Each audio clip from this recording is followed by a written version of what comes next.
Good evening, everyone. I'm Bob Grip. Coming up in the next 30 minutes on Nightcast, we'll tell you about college students learning the basics of survival in the wilderness.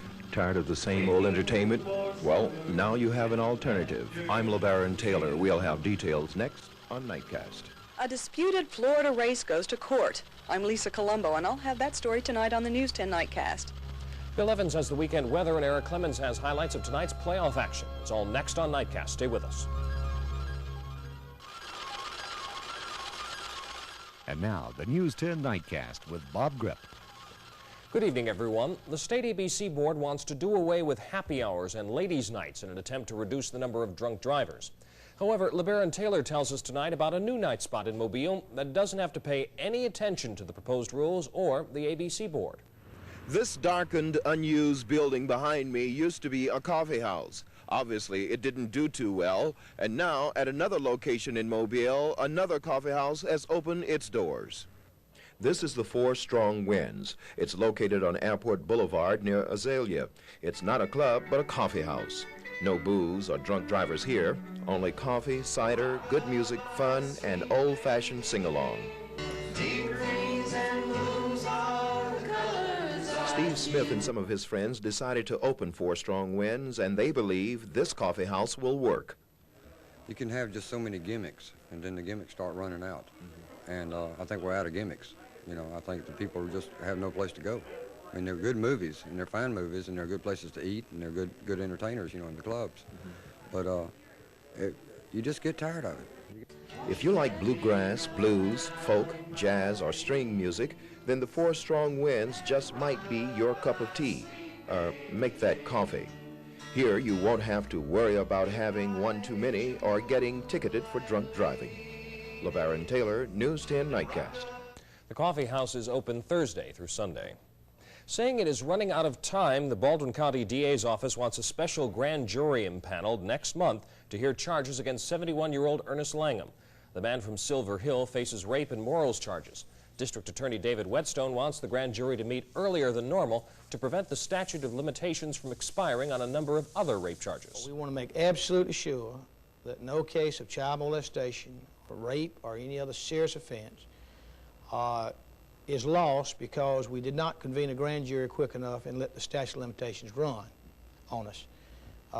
In addition, we think that these cases need to be brought to the special attention of the people of this county and the state and be prosecuted in a fair but effective and speedy fashion.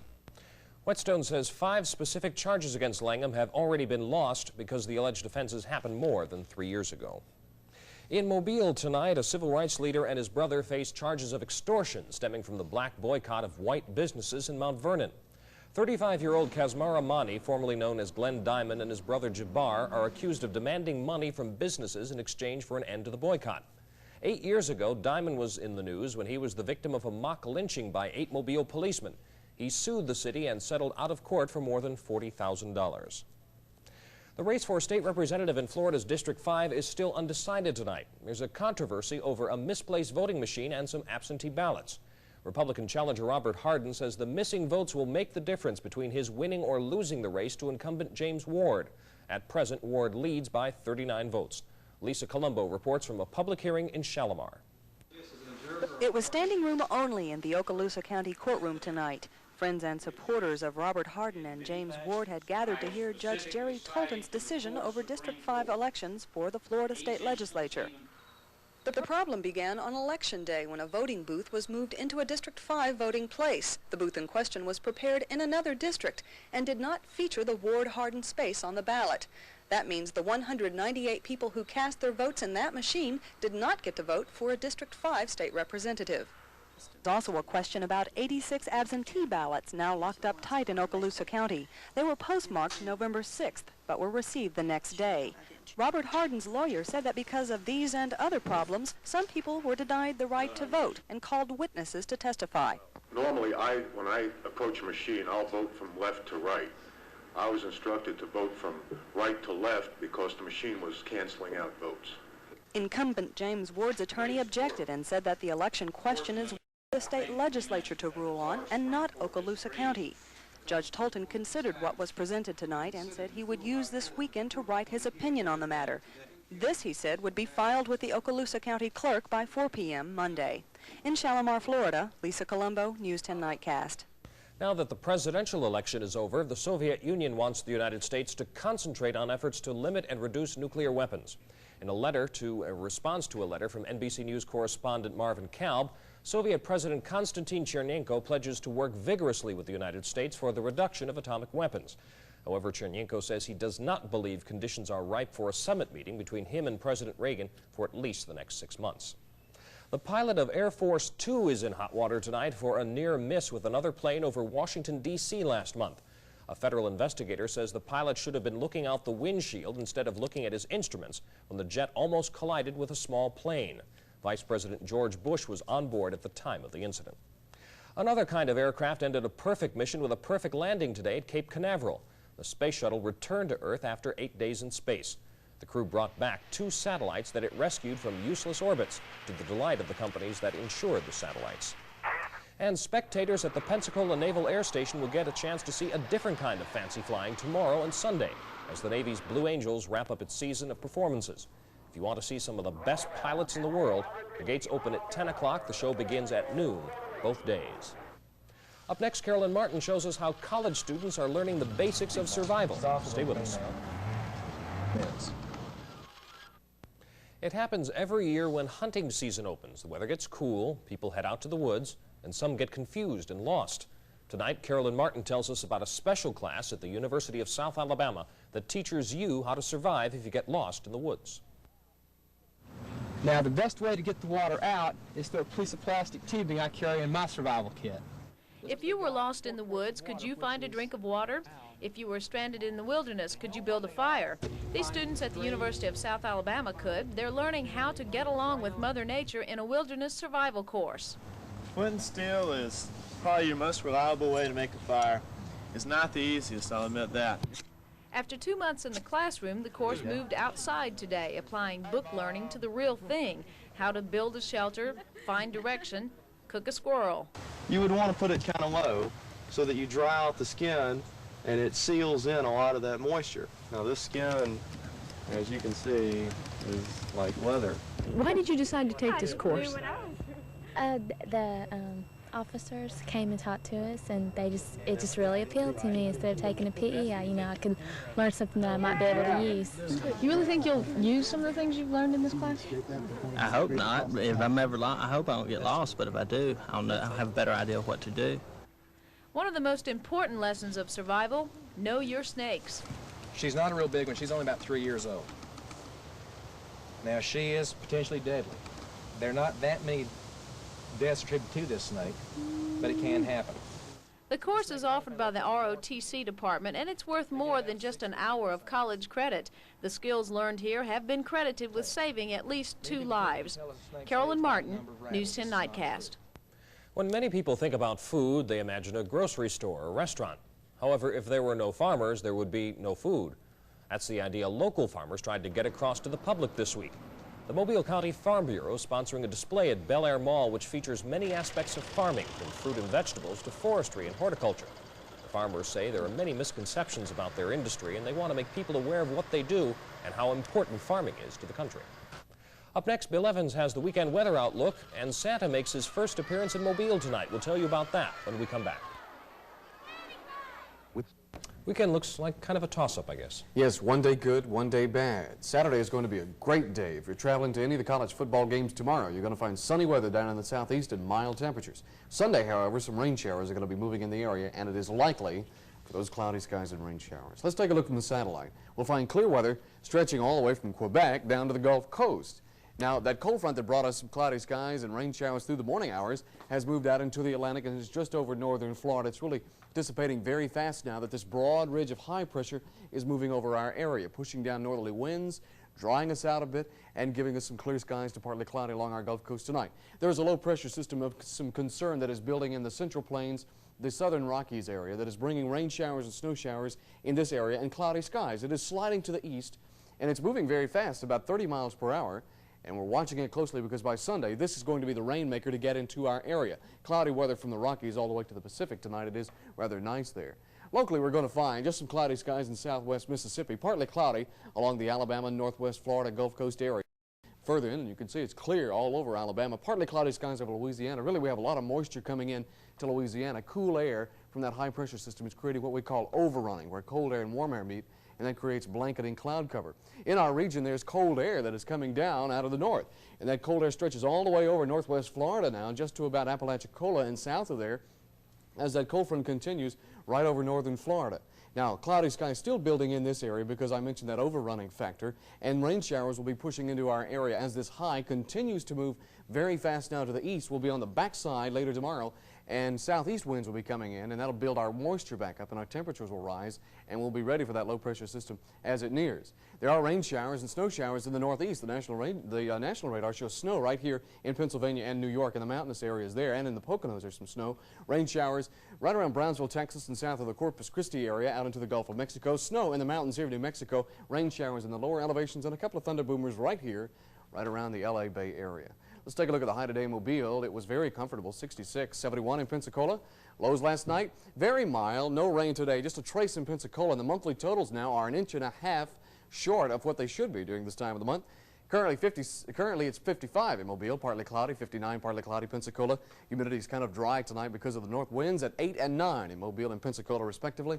The barometer at 30.28 and 27, and the pressure has been rising throughout the day because of the high pressure that will continue tomorrow in our area, moving to the east out into the Atlantic, pushing in southeast easterly breezes, warming us up tomorrow, giving us some sunny weather. But that low pressure system will continue to build in the plains area tomorrow, making cloudy skies from the northern Mississippi Valley all the way to the panhandles of Texas, where there'll be snow tomorrow, even into the mountains of New Mexico, and rain showers in the lower elevation, and rain should be over much of Texas for tomorrow. In the northeast, it'll be sunny but cold, snow in New England for tomorrow. High pressure building in the northern Rockies will make things cool and sunny in the great northwest, but there'll be rain along the rest of the Pacific coast and sunny in the desert southwest for tomorrow. Rating the weekend on a scale of 1 to 10, we call the Evans Index. Tomorrow's a 10. Sunday is a 6, so that averages an 8 for the weekend. Enjoy tomorrow. It'll be a great day, but Sunday the rain is on the way. Low temperatures tonight, 50s in Texas, 60s down around Brownsville, 40s for our Gulf coastal area tomorrow, 30s from central and northern Alabama. High temperatures tomorrow, 60s over southern Alabama and northwest Florida, 70s for southern Mississippi tomorrow, and 50s, 60s, and 70s last all the way out to the Pacific. Boating forecast for tomorrow, partly cloudy skies. Small craft advisory still in effect tonight and will be in the morning as winds are coming in from the east at 15 to 20 knots, very gusty, seas from 2 to 4 feet tomorrow and rough. High tide 4:51 in the morning, low tide 4:32 tomorrow afternoon. Water temperature 62. Clear and cool tonight is my forecast for our entire Gulf Coast, low of 48. Sunny and cool in the morning, temperature 52. Sunny and pleasant tomorrow afternoon, high of 68. Great day, fair and mild tomorrow night, low of 56. Sunday, there's a good chance for thunder boomers, partly cloudy on Monday and Tuesday, high 69, lows of 49.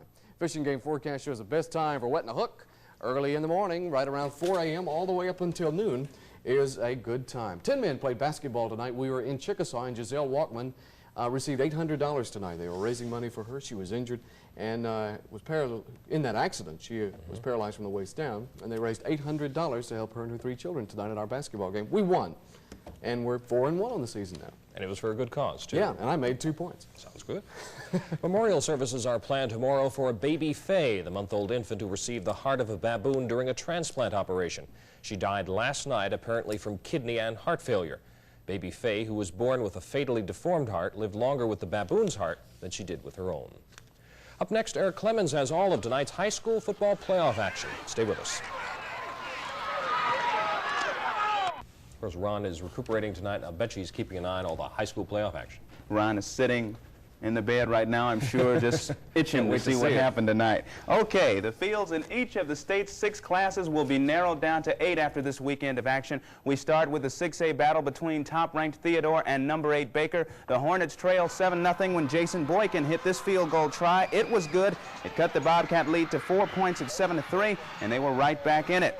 But the Bobcats made it 14-3 when quarterback Keith Murray sneaks over from the 1, and yes, it did look like the Hornets were about to bite the dust, as the sign says in the crowd here. Nice crowd at Ladd Stadium. Theodore was well on its way to avenging the earlier loss to Baker. Then it was Chatham Vance Atazak with a 35-yard field goal. As usual, it was good. That made it 17-3. The Bobcats won it 24-3.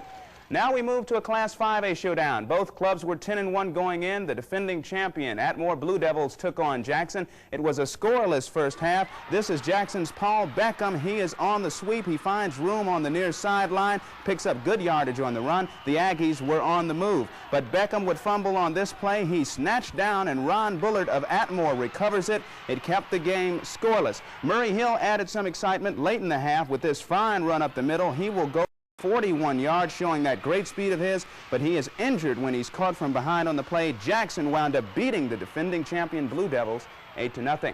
In Class 4A action, it was Area 1 winner T.R. Miller going against 6th-ranked UMS. We pick up the action from Irvin S. Cooper Stadium. The Bulldogs scored on their very first possession. This is the area's leading rusher, Ronnie McKinney, takes the handoff and blows by our cameraman. 15-yard run gave UMS the lead at 7-0. But the Tigers would come back in the second quarter. Kevin Ladnier with a swing pass to Joe Weaver. Weaver finds a wall on the far sideline and goes for 33 yards. He's finally brought down at the 1. That set up this 1-yard sneak by Ladnier. It was tied at 7. T.R. Miller led 10-7 at the half, and Miller won it in double overtime, 23-17. In other playoff action, it was Choctaw County over Clark County, 15-14. Here are some Florida scores. Century over Pennsy Catholic, 27-0. Fort Walton and Choctaw are tied at 7 in the fourth. Pensacola High leading Escambia, 27-7. Washington, 14, Pace 6 in the third. Milton leads Crestview, 21-14 in the fourth.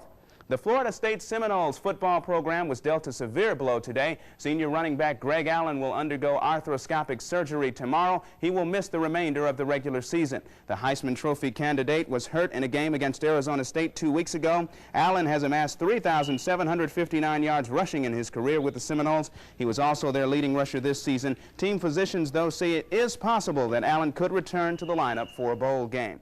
The 3-0 Spring Hill Badgers will take the court in their home opener tomorrow night against the University of Dallas. An extravagant display of bands will perform at halftime in the auditorium. Meanwhile, the Badgers work out on the auditorium floor. They're off to their best start ever with the 3-0 record. Coach Drayton Miller has a club that can score some points. Spring Hill is averaging over 120 a game, and they have routed each of their first 3 opponents. Tip-off is at 7:30 tomorrow night. And, of course, Ron Golnick has been sitting here bringing you all the high school football action for the past 6 years. Of course, he couldn't be here tonight, and you can all make him feel a lot better. We want you to send your cards and letters to Get Well Ron, and that is at Post Office Box 1548, Mobile, Alabama, 36633. We'll make sure he gets each and every one of them. And to kill a rumor, Bob, he was not pushed off a ladder or attacked by wrestlers. He fell off his ladder at home painting his house. That's how he came up with the 2 broken legs. I'm surprised how many people have been calling and saying that, even though they probably think it's true, but it's not. On the TV10 job line listings for tonight, a tailor with 5 years experience is wanted. You must be good in handwork. And a salesperson with 2 years experience in toy sales is wanted. The job is temporary and part-time. If you're interested in these or other jobs, call the TV10 job line at 342-WORK between 8 and noon, Monday through Friday. I think we're going to have a pretty nice weekend. It won't be perfect, but it'll be all right. One day good, one day bad. I think I could take that. Tomorrow is a 10. Perfect day. You might want a photocopy tomorrow. Sunny and cool. Temperature 52 in the morning, warming up to a high tomorrow afternoon of 68 degrees. But Sunday, rain showers are on the way, so make amends for Sunday by having a great day on Saturday. Sounds comfortable. That's our news for right now. For all the weekend news, join Ed Hyland, John Ed Thompson, and Eric Clemons. But before we leave you tonight, the Christmas buying season is in full swing, marked by the arrival of Santa Claus at Bel Air Mall tonight. Here's how it looked and sounded. Have a good night and a great weekend. Jingle bells, jingle all the way. Oh, what fun it is to ride in a one-horse open sleigh. Oh, jingle bells, jingle bells. Here comes Santa Claus, here comes Santa